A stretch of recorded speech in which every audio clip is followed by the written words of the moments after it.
Buenas tardes, mi nombre es Germán Málaga, soy profesor principal de la Universidad Peruana Cayetano Heredia y voy a hablar de una charla, en esta charla va a ser lectura crítica más allá del checklist. ¿Qué significa esto?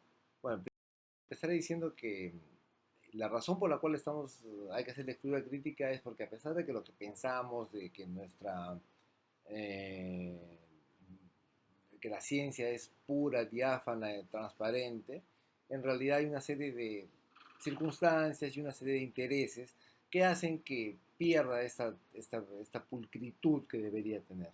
De tal suerte que tenemos que andarnos con cuidado. Y es importante además que nos andemos con cuidado porque en nuestro rol como médicos la evidencia juega un papel trascendental, ¿no? Es decir, porque tomamos la evidencia y incorporamos ese conocimiento y eso lo transferimos, lo aplicamos a nuestros pacientes. Dicho sea de paso, nosotros somos los principales promotores de esta aplicación o esa transferencia de conocimientos. Y si evidentemente como podemos inferir, este conocimiento tiene sesgos, tiene deficiencias, tiene problemas, vamos a transferir esos problemas en el cuidado de nuestros pacientes. El, y eso tiene que ver con lo que significa la investigación, ¿no? Entonces, cuando uno se dedica a investigación, claro, uno ama sus ideas, ¿no? Porque además las ideas exitosas son sinónimo de éxito académico. Si yo tengo hallazgos importantes, tengo más posibilidades de que sean publicados por una revista, por lo tanto la gente va a considerar que mi trabajo es de alta calidad. ¿Y por qué es importante que se considere que mi trabajo es de alta calidad? Porque quienes hacemos investigación tenemos que tener fuentes de financiamiento. Si yo tengo estudios publicados, estudios positivos publicados, mi posibilidad de obtener fondos posteriores va a ser mayor. Y esto significa dinero, ¿no? Y todos necesitamos dinero para solventar nuestras investigaciones, para poder ejecutar nuestras ideas de investigación. Y el avance de la ciencia, como todas las actividades humanas, dependen del, del financiamiento que podemos adquirir. Y un punto importante que tenemos es el siguiente, que cuando además evaluamos en el tiempo la influencia de la industria farmacéutica, no solo en el financiamiento de la investigación, sino además en la subvención y financiamiento a investigadores, hay claramente aumentos sustantivos, de modo que estos datos son ya un poco antiguos, pero hasta dos tercios de los investigadores que aparecen en las revistas científicas tienen subvenciones de parte de la industria farmacéutica, lo cual evidentemente pues, nos quita objetividad, ¿no? Y es que cuando hay este, esta influencia de la industria farmacéutica se generan conflictos de intereses. Conflictos de intereses que pasan por ceder derechos de autor, en colección de datos, en análisis de información, en escribir los reportes. Entonces uno dice, oye, si estos escritores, autores que están acá en el byline del artículo son los que han escrito el artículo, unos tromes, ¿no? Muchas veces son escritores profesionales que trabajan para alguna otra, con algún otro fin, una especie de mercenarios de la investigación. Pero se ceden estos derechos todo a cambio de qué? A que vaya mi nombre en el byline del artículo. Claro, porque es bien chévere tener pues en el byline que vaya mi nombre, aparezca en una revista de alta circulación, ¿no? Imagínense el nombre de cualquiera de ustedes. Eh, y claro, es motivo de orgullo personal, satisfacción, de modo que, y eso tiene un costo, ¿no?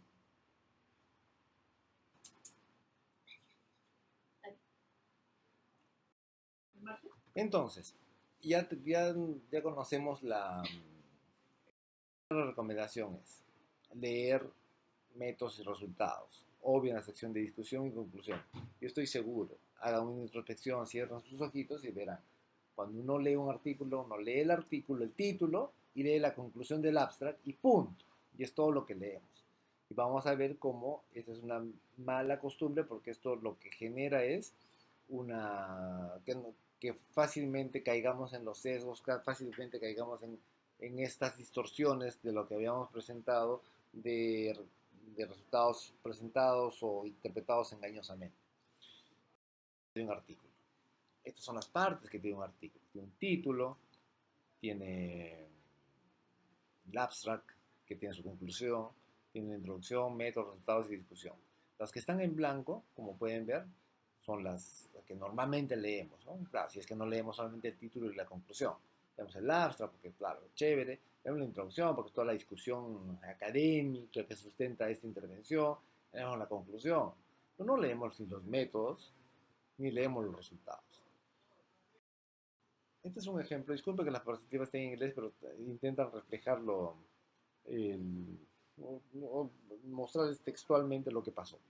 Es un ensayo clínico realizado ya hace algunos años, publicado en el Lancet, que es un estudio clínico randomizado que compara un tratamiento basado en perindopril versus eh, para reducir la presión arterial en 6.000 pacientes que han tenido previamente un accidente cerebrovascular, un stroke o un ataque isquémico transitorio. Y si hacen lo que les dije, es decir, leen el título, leen la conclusión del abstract, pues esta es la conclusión del abstract, ¿no? Dice que este régimen de reducción de presión redujo el riesgo de un evento cerebrovascular, de un stroke, entre ambos, hipertensos y no hipertensos, con historia de stroke o accidente isquémico transitorio. La combinación del tratamiento de perindopril e indapamida produjo mayores reducciones de presión y mayores reducciones que el tratamiento simple con perindopril. El tratamiento con estos dos agentes debería ser considerado rutinariamente para pacientes con historia de stroke o accidente isquémico transitoria independientemente de su presión arterial. ¿Se dan cuenta la magnitud de esta, de, de esta conclusión? Es decir, que todos los pacientes que tuvieran un evento cerebrovascular definido como un stroke o reversible con un accidente isquémico transitorio deberían recibir estos dos medicamentos, sean o no hipertensos. Si nos centramos a la interpretación, a ver, intentemos identificar los pacientes. ¿Quiénes son los pacientes en esta intervención? Creo que es sencillo, ¿no? Los pacientes en esta intervención son los pacientes que han tenido un evento cerebrovascular o un evento isquémico transitorio. ¿Cuál es la intervención? Ahí es donde vienen los problemas. De acuerdo a la conclusión, la intervención fue perindopril e indapamida. La comparación fue perindopril porque habla claramente de que la combinación es mejor que el tratamiento simple. Y el resultado son, o sea, el desenlace, los outcomes del inglés, es stroke.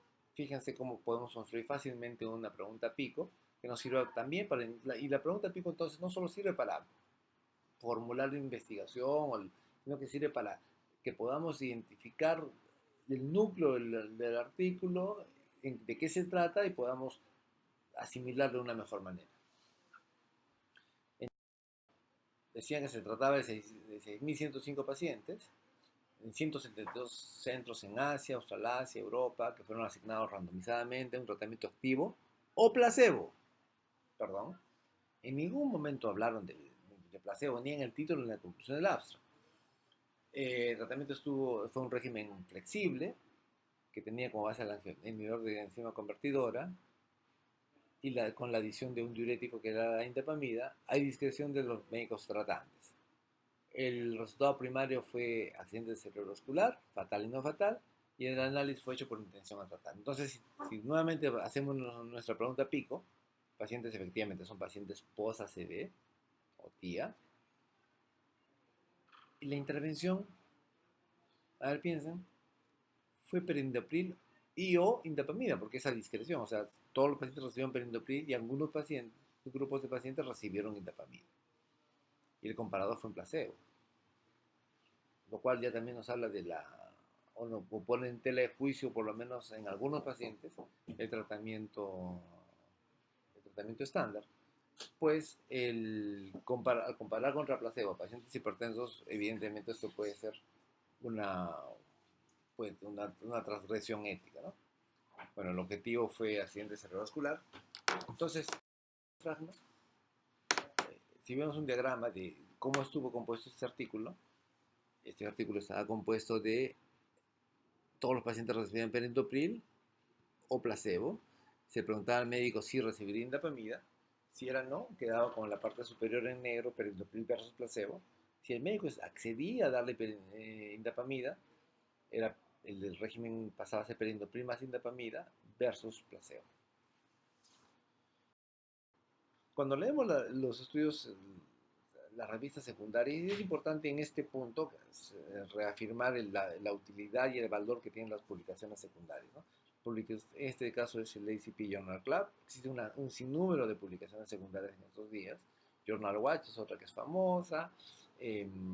Medscape tiene también hace lectura crítica y resumen de artículos importantes que son sin ACP Journal Club sí tiene un costo, pero por ejemplo Journal Watch para algunos artículos es gratis y Medscape es gratuito completamente. Si vemos cómo fue analizado en una publicación secundaria, pero empezar nos llegamos con la sorpresa de que fueron dos estudios randomizados. Efectivamente fue ciego, ¿no? Fue controlado con placebo, como ya nos habíamos dado cuenta, un seguimiento de 3.9 años. Fíjense que no había nadie quien poder reclamarle por ese artículo porque no había un corresponsal del estudio. Y fíjense esto es lo más importante. En los resultados, perindopril más indapamida versus doble placebo, para stroke 8.5 versus 14%, un número necesario total de 17, para eventos cerebrovasculares mayores, perindopril indapamida 13%, doble placebo 21%, son necesarias 14 personas para prevenir un evento adicional. Sin embargo, fíjese cuando vemos solamente perindopril, no hay ningún cambio. Es decir, perindopril es igualito, tanto en la prevención de stroke y de eventos cerebrovasculares mayores que el placebo. De modo que la conclusión nueva debería ser en pacientes con historia de evento cerebrovascular transitorio o stroke, tratamiento con indapamida y perindopril fue más efectivo que el tratamiento con placebo para reducir evento fatal o no fatal de stroke, y el tratamiento con perindopril solo no fue efectivo. De modo que nunca más vuelvan a leer solamente la conclusión del abstract, porque si leen solamente la conclusión del abstract terminarán teniendo una impresión completamente diferente a lo que es el estudio en sí.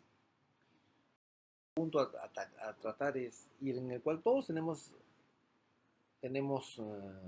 una participación y nuestro rol es significativo, pues, y tiene que ver con el uso de comparadores tramposos.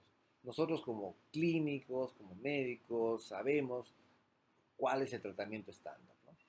Entonces, y es lo que tenemos que exigir, ¿no? O sea, como vamos a ver más adelante, hay una serie de que deben haberse evitado simplemente.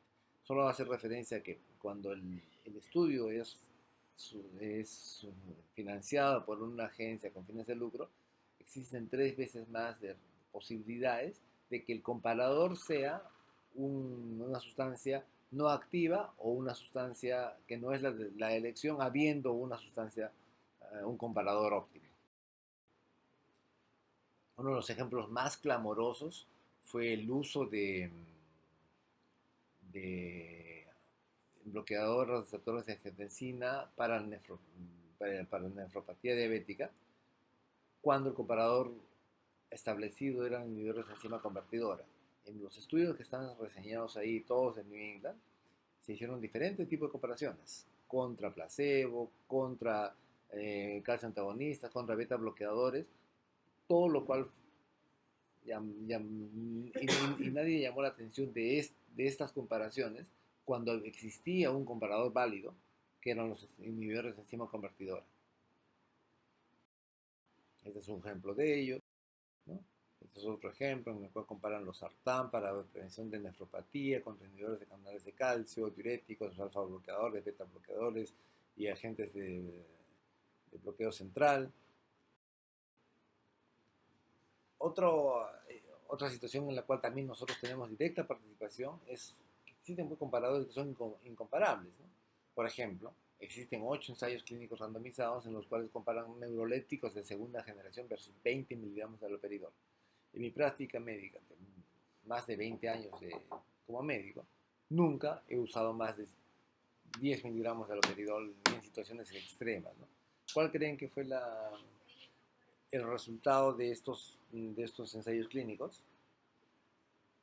Menos síntomas extrapiramidales. Claro, si yo le inundo a los pacientes con haloperidol, evidentemente lo que va a pasar es que tengan más síntomas piramidales, o extrapiramidales, perdón, y sin embargo, como esos que han promocionado y han hecho el marketing de estos estudios. Incluso existe un ensayo clínico que comparó paroxetina versus un tratamiento de 2 veces al día de metilpilina. ¿Cuál creen que fue la conclusión de este resultado? Pues menor somnolencia diurna.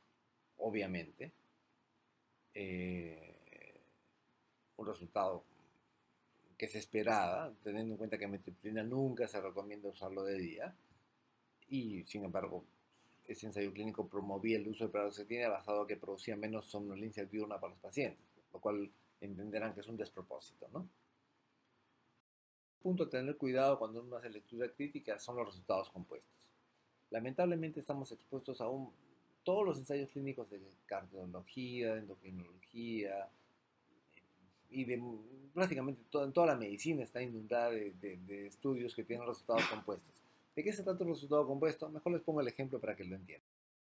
Este es un ensayo clínico de alta calidad que comparó 1.715 pacientes hipertensos, diabéticos con nefropatía a 2.6 años de seguimiento en un régimen de amlodipino versus irbesartán. La conclusión del estudio fue que el tratamiento con irbesartán estuvo asociado con una reducción del resultado compuesto primario del 23%, que, que con relación a amlodipino y ponen un P significativo. ¿De qué estaba compuesto este resultado compuesto primario? Disculpe la redundancia. De elevación del 100% de creatinina, desarrollo de insuficiencia renal, diálisis o trasplante y muerte por cualquier causa. ¿Qué es lo que entienden? Lean lean la conclusión y lean este resultado compuesto primario. Lo que yo entendería, lo que yo exigiría es que hay una reducción del 23% en duplicación de creatinina, en desarrollo de insuficiencia renal y en muerte.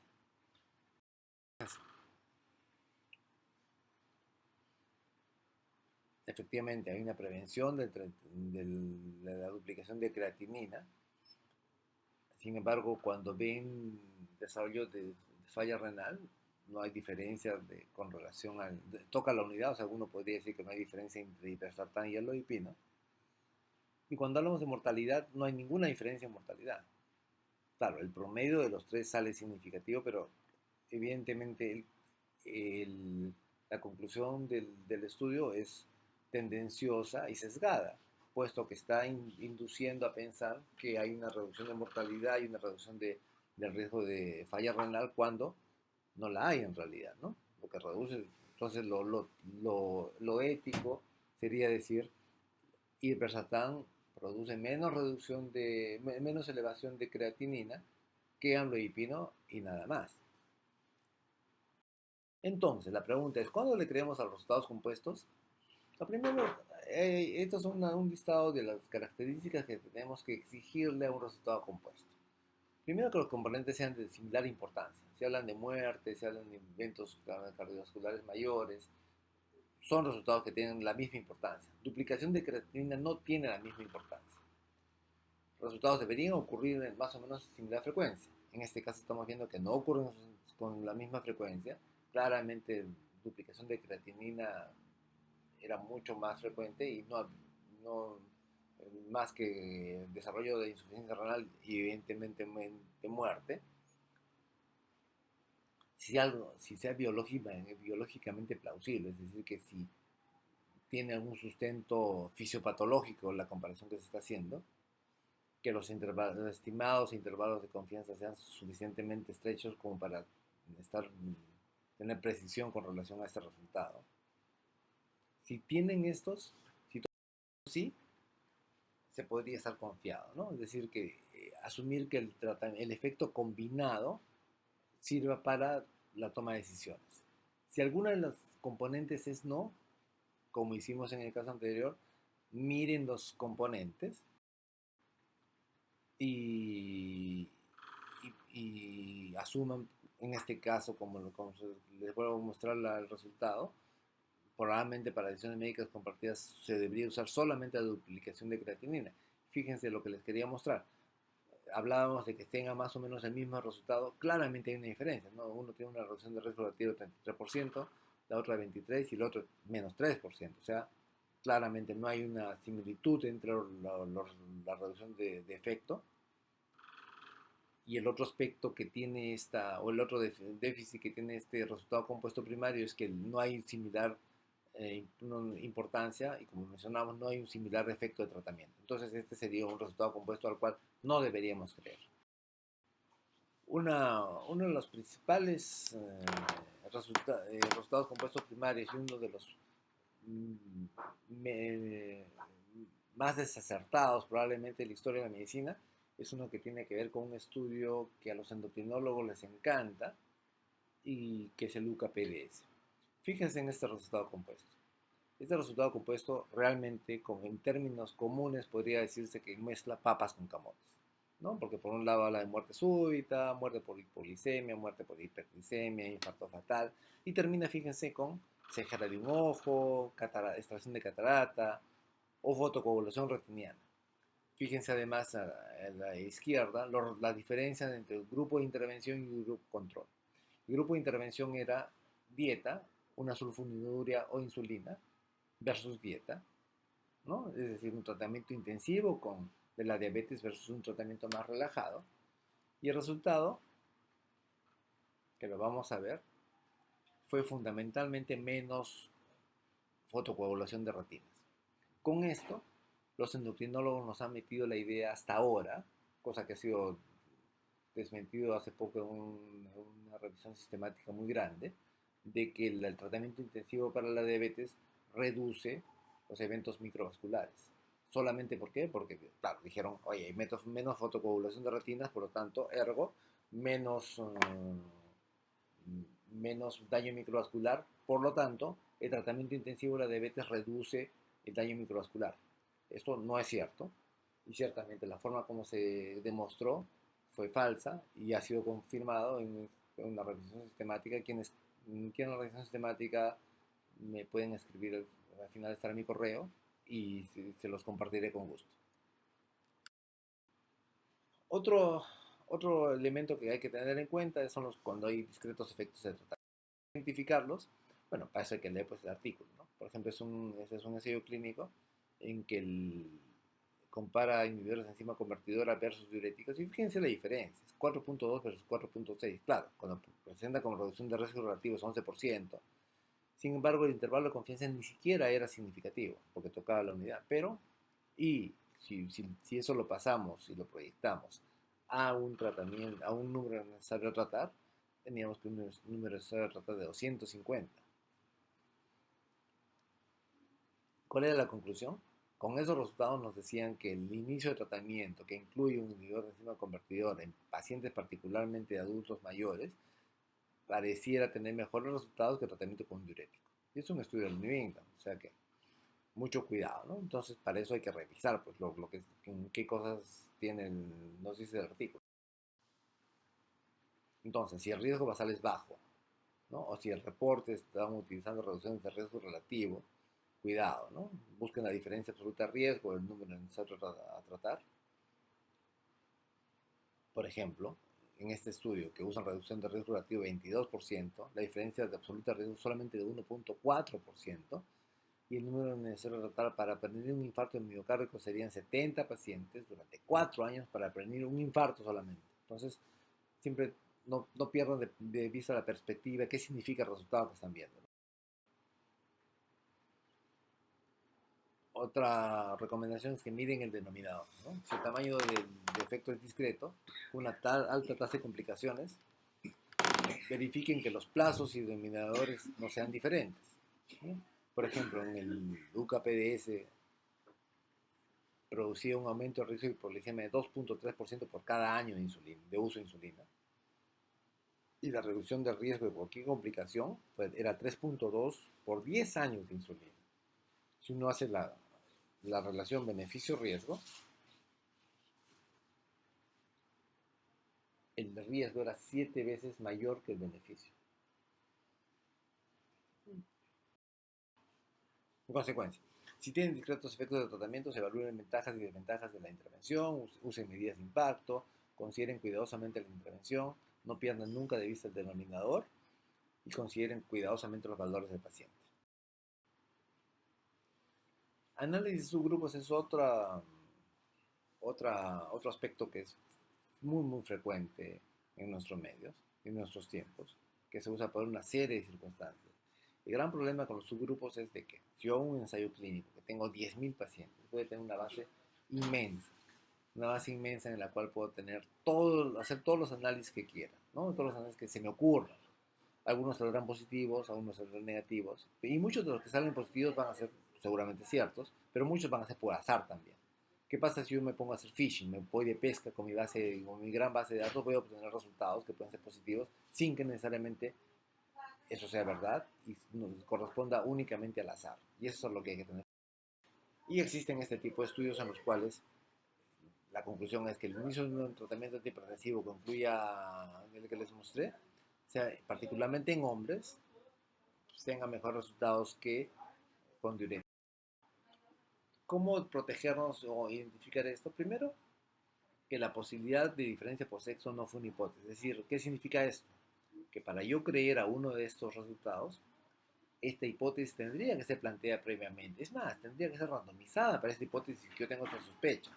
Por ejemplo, si yo quiero hacer un ensayo clínico de un tratamiento en pacientes diabéticos versus no diabéticos, yo creo que la hipertensión juega un rol importante, pues lo randomizaré por hipertensión y me daré cuenta si es que eh, la hipertensión juega un papel importante, tener un subgrupo de pacientes hipertensos y analizaré estos pacientes hipertensos que he randomizado con el factor de riesgo inicial. Entonces, así evidentemente les voy a creer. Entonces, ¿cuándo creerle? Si la diferencia de subgrupos, preguntarse, ¿la diferencia de subgrupo puede ser por azar? Si la diferencia de subgrupos es consistente con otros estudios, si hay otros estudios que tienen esa misma tendencia, bueno, sí, pues, le voy a creer, ¿no? Lo que les decía, y probablemente sea lo más importante, que los investigadores presupongan este resultado desde el inicio y planifiquen desde el inicio del estudio, ¿no? Que estén preespecificadas, que existe una racionalidad fisiopatológica, ¿no? Y pueden tener pacientes de acuarios que tienen menos mortalidad que los pacientes de Tauro. ¿Eso es real o es una cosa del azar? ¿Hay algo fisiopatológico que diga que los de acuarios tengan mejores condiciones genéticas o fisiológicas con relación a los pacientes de Tauro? No, entonces no le voy a creer realmente a este subgrupo, ¿no? Y existen, ¿no? Existen. Adicionalmente, decir que los análisis de subgrupos están seriamente influenciados por la industria farmacéutica. Cuando la industria farmacéutica interviene en sponsoreando o pagando uno de estos ensayos clínicos, la posibilidad de que se reporte un ensayo clínico, particularmente cuando el resultado primario es negativo, es muy alta. Adicionalmente, ¿quién paga la? Cuando uno revisa estudios que han sido sustentados y pagados por la industria farmacéutica, la posibilidad de que la conclusión diga que el nuevo tratamiento sea el tratamiento de elección es 5.3 veces mayor. Así que mucho cuidado. Un evento común que tenemos en estos días son los resultados sustitutos. ¿Qué significa un resultado sustituto? Un sustituto es aquel que puede ser medido tempranamente de manera sencilla y de alta precisión. Pero para permitir inferencias confiables sobre lo importante para los pacientes, el marcador no solo debe capturar el resultado importante para los pacientes, sino que debe capturar el efecto de la intervención para estos resultados. Un ejemplo clarísimo y probablemente el mejor ejemplo que exista como resultado sustituto ocurre en HIV, cuando uno mide carga viral para predecir SIDA o para predecir muerte. Pero lo que nos ofrece la investigación muchas veces son para insuficiencia cardíaca, hemodinamia por muerte, o en diabetes, hemoglobina glicosilada por enfermedad cerebrovascular, o en hipertensión, control de presión arterial en lugar de enfermedad cerebrovascular, en dislipidemia, niveles de LDL o HDL en vez de enfermedad cerebrovascular, en osteoporosis de densidad mineral ósea por fracturas, en cáncer, reducción tumoral por sobrevida. Ventajas, resultados sustitutos.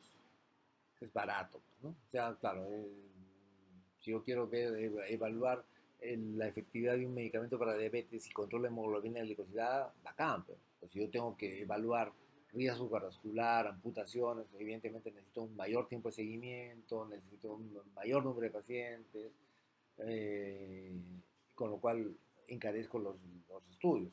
Ciertamente, y pongo este ejemplo porque hemoglobina glicosilada probablemente ha sido el sustituto que más he usado y el que más ha fracasado, ¿no? Porque y ciertamente ya se han cambiado además los paradigmas en investigación en diabetes y lo que se busca ahora, o que lo que se exige a los ensayos clínicos es que midan muerte cardiovascular, eventos cardiovasculares, más que hemoglobina glicosilada. Esos sustitutos a su vez deben ser predictivos del evento clínico y todos los efectos de la intervención eh,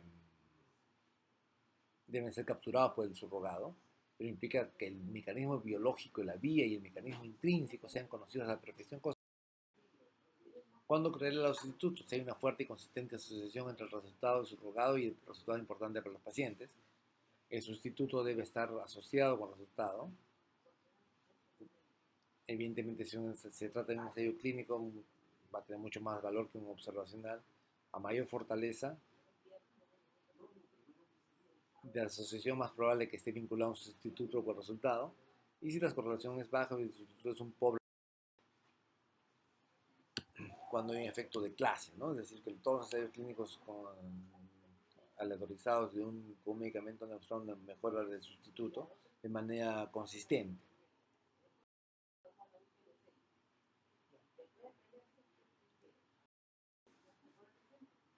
Otro aspecto a tener en cuenta y a tener cuidados es el de referido a los estudios detenidos tempranamente por beneficio. Cuando uno sigue la trayectoria de un ensayo clínico, por azar pueden ocurrir todas estas circunstancias, ¿no? La línea inferior, la línea media, que es la que más uno espera, pero también puede ocurrir la línea superior. Y lo que el problema es que si yo detengo el estudio tempranamente, puedo, puedo, puedo tener circunstancias en las cuales sea demasiado bueno para ser verdad, ¿no? Entonces, ¿cuándo creerle al estudio detenido tempranamente? Este es uno de los principales chascos que hubieron en estudios detenidos tempranamente por beneficio, con un estudio que comparó bisoprolol versus placebo, y lo que mostró en este estudio, que se fue hecho en el contexto de perioperatorio, fue una reducción del 100% del riesgo de infarto de miocardio no fatal y un 80% de muerte cardíaca. Entonces, claro, lo que uno tendría que haberse preguntado ahí es, oye, ¿es tan importante el beta bloqueador para la aparición de un infarto o de muerte cardíaca? ¿No será esto demasiado bueno para ser verdad? Bueno, nadie se hizo esa pregunta y este estudio cambió todas las guías de práctica del momento y se usaron beta bloqueadores por muchos años. Y fíjense, cuando uno compara con los otros estudios, el único estudio que tiene un resultado tan significativo es el estudio de Polderman. Todos los demás tienen un resultado más o menos positivos, negativos, pero este tuvo un estudio de Polderman y este fue el que cambió todas las guías. Posteriormente se hizo un ensayo clínico inmenso con más de 8.000 pacientes. Fíjense el número de pacientes de esos estudios: 36, 236, 335, 447, 1.152. Cuando se hizo un estudio con 8.000 pacientes, se demostró que efectivamente las beta bloqueadores reducían la aparición de infartos miocardio perioperatorios, pero aumentaban el riesgo de mortalidad. Y la mortalidad de causa no, fue por eventos cerebrovasculares. No sabe cuál fue la causa de esto, pero sí incrementaba el riesgo de eventos cerebrovasculares y aumentó la mortalidad.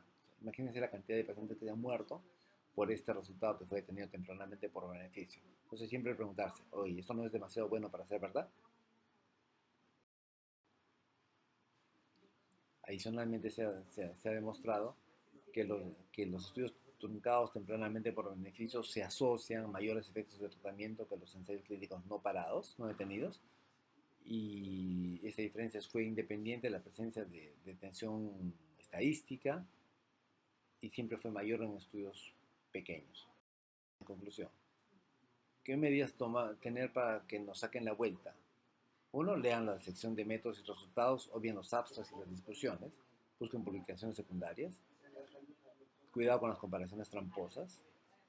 Cuidado con los resultados compuestos. Ahora ya saben cómo identificar a los confiables y a los no confiables.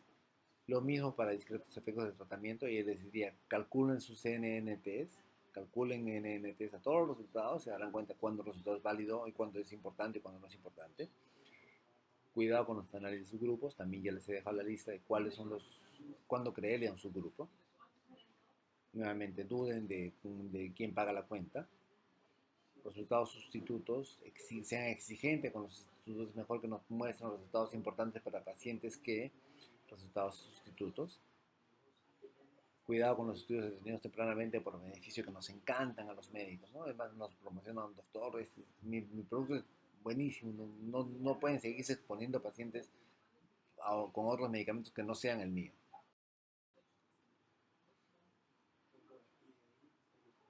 Bueno, muchas gracias. Ahí están mis datos para cualquier contacto y va a ser un gusto responder sus preguntas o responder la información adicional que desearan. Gracias.